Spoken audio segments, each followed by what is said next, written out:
So we've seen a lot about constant coefficient linear differential equations that have real roots, be they distinct roots or repeated roots. In either case, we have methods for writing down solutions.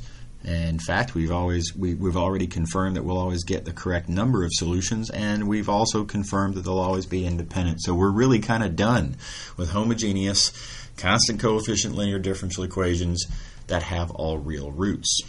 That's great, but of course sometimes polynomials, characteristic polynomials in particular, might have complex roots.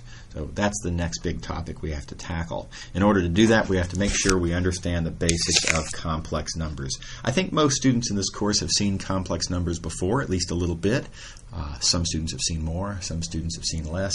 So I think this discussion here will be review for most students for some of the time. But I think for every student, there will be some things in the next few minutes that we'll talk about here that will be new material. Okay, so here we go. I is the square root of -1. Multiples of I are called imaginary numbers, with pretty reasonable choice of terms, given that clearly they are not real numbers. Right? Real numbers being numbers on the real number line. So this is a very different category of number. We call them imaginary numbers. Okay. Numbers of this form, where you have a real part and an imaginary part, we call these complex numbers. Okay. And they add exactly like you would sort of expect and assume and hope that they would. And they multiply pretty much exactly as you would expect and hope and assume. The one thing to be careful here when you're multiplying complex numbers is that, of course, now that times that gives you this.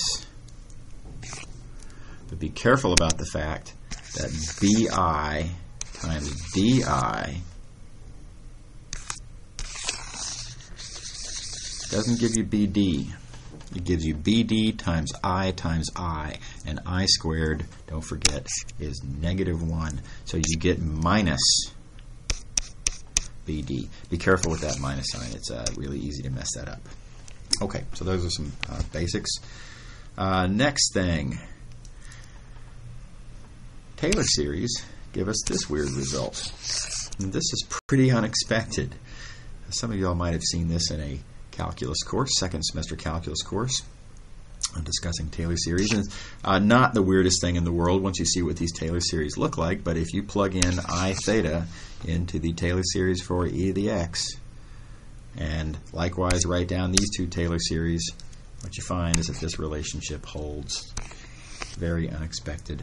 Well, one consequence of that is it sort of suggests taking an angle point of view on complex numbers as follows. These cosine and sine sort of suggest a right triangle. This is an angle, and then you see you have two terms that appear to be two edges of a right triangle. It suggests drawing the imaginary axis perpendicular to the real axis, and then there's cosine theta, and there is I sine theta. Okay, and again, thinking of that theta from an angle point of view. Okay. So this is what we call the complex plane. It has a real axis and an imaginary axis. All right. Note, every complex number can be written in this form. So for example, and I'm going to take an example that's convenient to what I already have drawn here, this complex number there. That complex number, well, it's clearly a multiple of this complex number, which we've already agreed is e to the I theta.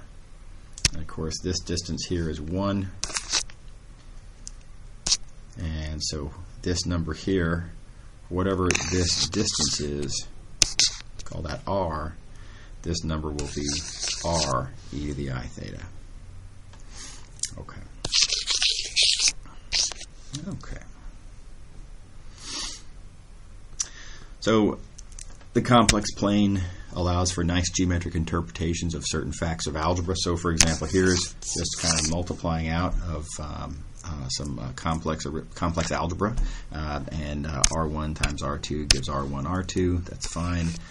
This exponential times that exponential. Well, yeah, the exponents in an exponential add when you multiply the exponential. So that's just algebra at this point. But if you take the point of view that each one of these represents, a magnitude and an angle, then what this says is that when you're multiplying two complex numbers, the magnitude of the product is the product of the individual magnitudes. So, in particular, if this times that, if that's those two numbers, and if the product is this, being that number, then it says that this magnitude times that magnitude gives you that magnitude. Okay. Likewise, this says that angles add. So the angle for the product of two complex numbers is the sum of the angles for the individual complex numbers. And you can see that on the picture as follows. That angle plus that angle plus that angle is that angle there. Okay. Okay, so we have geometric interpretations, sort of a geometric point of view on multiplication of complex numbers. Note we did not have that point of view on multiplication of complex numbers from this sort of what you might call this rectangular point of view on complex numbers. Okay. All right, here's another idea, and I think a lot of students probably have not seen this. Maybe a few of you have. It's this construction called the complex conjugate of a complex number, and it is a seemingly arbitrary related number. The complex conjugate of a plus bi is a minus bi, and really not clear at a glance why that would be interesting. Has this feature that it's a reflection, sort of a reflection through the real line of the original complex number. Here are some nice features of complex conjugates, and we'll see much more than this, but here are some basic nice features. If your original complex number has that polar form, then the conjugate has that polar form. The only difference is you get a minus sign on the angle. And that's pretty natural from the geometric point of view, I think. Okay. Very interestingly, conjugating and then raising to a power, raising to a power and then conjugating, you always get the same thing. That's unexpected, right? You look at this seemingly arbitrary process of just changing a plus to a minus, you would think that that would just kind of mess up the algebra, but in fact, that plays very nicely with the algebraic process of raising to a power. Conjugates add in the way that you would sort of hope and expect, and they multiply in a way that you would sort of hope as well. Again, these are not obvious properties. I think students should try to prove all of these properties, well, and this one as well. I would suggest doing number 1 first, and then note that number 1 helps very significantly in understanding number 2 and in understanding number 4. Okay. Complex conjugates are also really useful in doing division, complex divisions. We talked about how to add complex numbers. Subtracting is pretty much the same thing. How to multiply, but dividing, it's not really quite the same. If you have, especially in rectangular form, if you want to divide complex numbers, it's not clear how you'd go about doing that. So the wonderful trick that complex conjugates gives us is you can multiply by 1, specifically in the form of this fraction, which is the denominator's complex conjugate divided by itself. Now that's 1, and you're certainly allowed to multiply a number times 1. Perfectly legal. But this particular trick is convenient for the following reason, and that is that when you multiply a number by its complex conjugate, and you just multiply this out, you'll notice that the cross terms cancel. What you find is that that product, therefore, ends up being real. And that's very convenient. Now, the numerator, well, it's going to be whatever it's going to be. You have to actually multiply that times that and follow the rules. The punchline, though, is because this is real, that division is actually very easy. And so, for example, you can write it like this. Okay, so if you're in rectangular form, need to stay in rectangular form, this trick of multiplying and simultaneously dividing by the complex conjugate of the denominator, neat trick. Okay, and then here's a quick example. Do you want to do that division? Take this number, multiply and divide by its conjugate. Works out very nicely. Okay, moving along. More facts about polynomials. Every polynomial with complex coefficients factors completely down into a product of linear factors.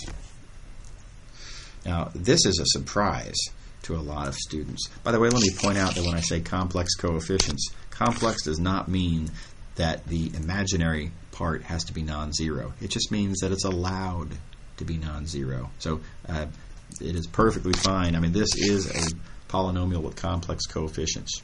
Right? The complex coefficients happen to also be real. Okay. But this result is a surprise for a lot of students because a lot of students have seen, for example, this polynomial presented as an example of an irreducible polynomial. And the argument goes like this. You look at the graph of this polynomial, looks about like that. It clearly never hits the x-axis, therefore it has no roots, it would seem. And with no roots, doesn't that mean that it has no linear factors? And that argument is simply false. This argument is, in fact, you'll notice even the picture that we started with is confined to thinking about real numbers alone. Only real numbers. If you allow complex numbers to be considered, well, then this isn't what the entire picture of the curve. That is simply the picture that you get when you consider only real numbers. So you can see right here, this factor is just fine. Right? Multiply that out, you get x squared plus 1. Easy to check. So, in fact, not just this one, but every polynomial with complex coefficients. In other words, once you allow complex coefficients into the game, every polynomial factors completely, all the way down to linear factors. Okay, another example, this one factors just fine down to that. By the way, this is a good practice problem. I think all students should give this a try and make sure that you can do it. In a previous lecture, we talked about how to factor polynomials, apply those ideas, make sure that you can get down to this product of 3 linear factors. Okay. All right, here's another one. Neat fact. You have a polynomial. Now this one, very importantly, has to have real coefficients. Specifically real. Okay. If you find some number that's a root, now by the way, the root might be complex. You know, very often they are. If you have a root, the conjugate is also a root. So you can see this in the previous example, in fact. So here we have a polynomial with all real coefficients. And here's a complex root. And note that its conjugate is also a root. Okay. All right. So this is an easy proof, direct proof. Here we go. Supposing that z is a root, so p of z is equal to 0. Let's compute p of z bar. Well, here's how you compute a polynomial. It's a summation of a bunch of terms, coefficients, powers, etc. From the previous page, we know that. Because we have real coefficients, the coefficient is its own conjugate. Neat fact about real numbers, and you'll notice this from the definition. Real numbers are their own conjugates. Right. A product of two conjugates is the conjugate of the product. Again, that's a fact from the previous page. The sum of a bunch of conjugates is the conjugate of the entire sum. Again, that's a fact from the previous page. So we're just, using established facts about the complex conjugate. And notice, altogether then, what has shown up under this conjugate bar is exactly P of Z, which of course we know by assumption is 0. And therefore, of course, obviously, the conjugate of 0 is 0, and therefore P of Z bar is 0, and therefore Z is a root also. Okay, so it's just plug and chug proof. Okay. All right, another useful fact. This one is seemingly obvious. There is a subtlety to it. The assertion here is that if you have two complex numbers that are equal to each other, and if these numbers, what you might call the coefficients here, those numbers are all real, then these actually have to be the exact same representation. So in other words, A has to equal to C, and B has to equal to D. So different ways you can think about this. One way to think about this is that effectively this is saying that 1 and I are linearly independent. That's a nice point of view. Another way to think about this is that what you might call rectangular representation of a complex number is unique. In other words, if you have any seemingly other representation, then no, it's not another representation. It's the exact same representation. So different points of view on the same fact. But this is a nice fact that we're going to have to cite at some point here and there. Okay. All right. One more trick that we need to know about complex numbers, and that's this idea of roots of unity. It's a really useful little construction. And in particular, roots of unity are what is going to allow us to prove this statement. That is that every non-zero complex number has exactly nth roots. So students have seen this actually in some form or another. The special case where n is equal to 2. Students know from a long time ago that, well, at least positive real numbers have 2 square roots. Square roots being a second root. N equals 2 in that case. Negative numbers, if you've seen complex numbers before, have 2 imaginary square roots. So in either case, positive or negative, real numbers, now not 0 of course, but non-zero real numbers have exactly 2 square roots. All right. Well, it's further true that complex numbers, non-zero complex numbers, have exactly 2 square roots. But then even more, every complex number, non-zero complex number, has exactly 3 cube roots and exactly 17 17th roots. And again, the tool that allows us to draw this conclusion is this idea of roots of unity. There's a special number that we use to get started on this process, and that is this number, very special number, e to the power of 2 pi I over n. Keep in mind we're looking at nth roots, that n being this n. Okay, so e to the 2 pi I over n. This number we call rho. This is the Greek letter rho. And the nice thing about that number is that all of these powers of rho are nth roots of 1. You can kind of see the term roots of unity in this fact, that these numbers are nth roots of 1. To check that these are nth roots of 1, we just directly confirm. The way you check that something is an nth root is you raise it to an nth power and you confirm that you get 1. Right? It's a very direct process. These numbers, raise them to the nth power, you get 1. The algebra there is pretty straightforward. I think it's worth taking a quick look at, though. And in particular, we have some power of rho that we're raising to the nth power. So we have a power of a power. We're raising rho to the power of k times n, and so you can then rewrite those in this other order, sort of, if you want. And conveniently now, notice we have rho to the n. Rho to the n. Okay, well, I highlighted that wrong. Rho is e to the 2 pi I divided by n. If I raise that to the power of n, that's going to multiply this by n.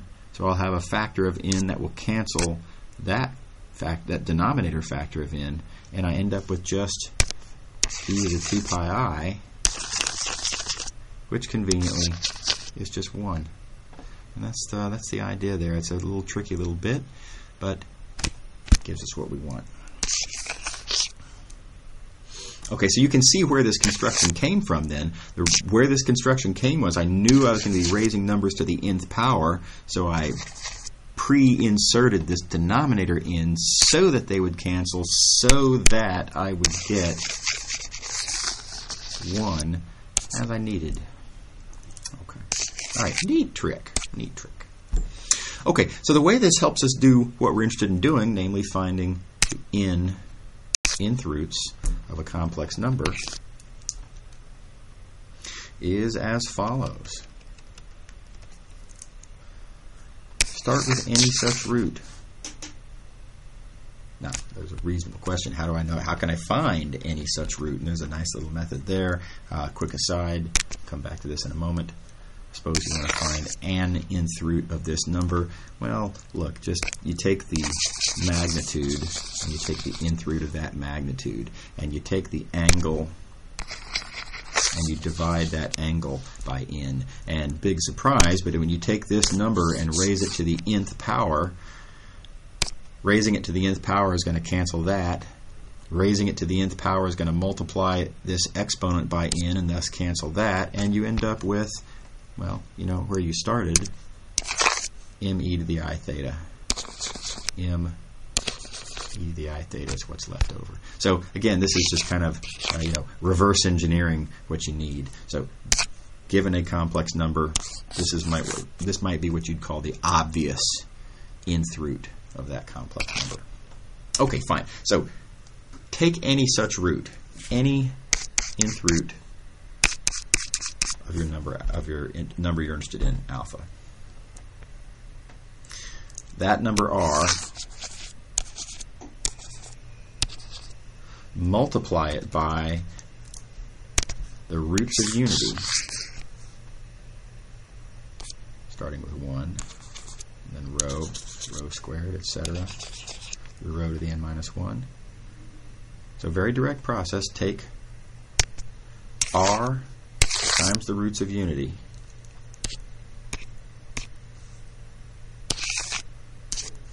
So that gives you this list of numbers. And conveniently, you can directly check that these will always give you nth roots. Oh gosh. These will always give you nth roots of alpha. Again, the way you check that something is an nth root of alpha is you raise it to the power of n, and you see what you get. You confirm that you get alpha. And this works just fine. In particular, by construction, the whole point of this clever construction is, well, the nth power of r, by assumption, is alpha. That was by design. And then all you're left with is the nth power of rho to the k, which we've already set up to be 1. And thus we get alpha as desired. Okay, so neat trick.